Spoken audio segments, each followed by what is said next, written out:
Have you ever wondered how these rookie contracts for these first round draft picks get sorted out? Well, here's the answer. In 2011, the NFLPA and the NFL made a collective bargaining agreement. And in that agreement, it sorted out, among other things, how rookies get paid, specifically first round draft pick. Here's how it goes. Any first round draft pick gets a guaranteed 4-year contract right off the bat. They also the teams get the option to extend that contract a 5th year. So the same contract with the same terms for 5 years. That's why you hear about these top flight players at the end of the rookie deal. The teams get to decide, do we think they're good enough to keep on? Aside from the length of the contract, the money that is earned is also predetermined. So the rookies, they don't negotiate their contract. It's already decided. Now, the amounts of money changes year by year, according to the collective bargaining agreement. So it comes out of a pool, but essentially the amount they get paid starts at the top with the number 1 overall pick, and it gets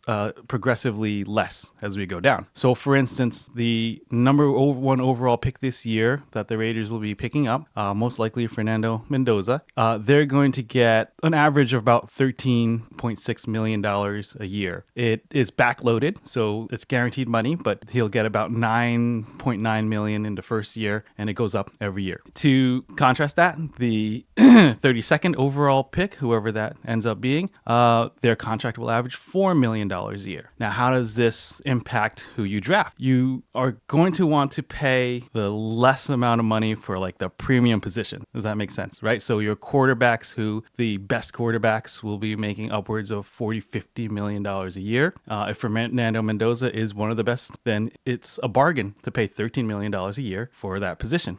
Same goes for your edge rushers, your pass rushers. So $13 million, that's a steal for one of the best pass rushers in the league. Would you pay $13 million for a running back, right? And this is why Jeremiah Love may be one of the best talents, but will he get picked in the first 3 pick? Will he get picked in the first 5 pick? Running back is, the contracts are different. So maybe not. That may be something that teams have to make that decision. Are we going to pay that much for one of the better running back as a rookie? Same with other positions like safety, some like linebackers, right? So that's why at the top of the draft, there's possibilities for edge rushers, quarterbacks, even tackles. You're not going to see a guard or a center, right? Most likely get picked up in the first 5 picks. But after that, it's fair game because then it gets to be worth it. I hope that was helpful. We'll see you guys after draft night.